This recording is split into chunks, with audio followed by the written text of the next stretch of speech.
पावन अवसर पर हार्दिक मुबारकबाद देते हुए सभी को खुशियों भरी ईद मुबारक की कामना की है। उन्होंने कहा कि ईद पवित्र रमजान महीने के समापन का प्रतीक है, जो इबादत, आत्मचिंतन और आत्मसंयम के लिए समर्पित होता है।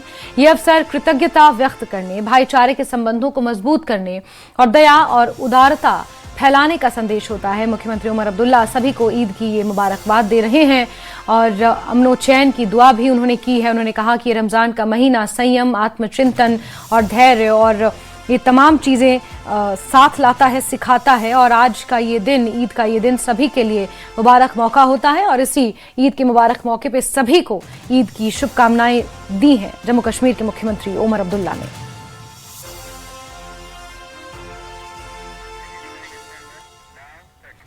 वहीं उपराज्यपाल मनोज सिन्हा ने भी ईद की बधाई दी है। ईद उल फित्र के पावन अवसर पर सभी को हार्दिक बधाई और शुभकामनाएं।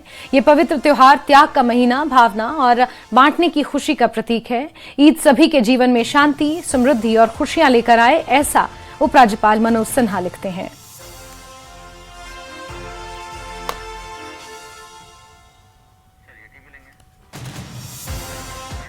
तो जम्मू के साथ साथ श्रीनगर में भी ईद का त्योहार मनाया गया। लोगों ने एक साथ नमाज अदा की और दुआएं मांगी।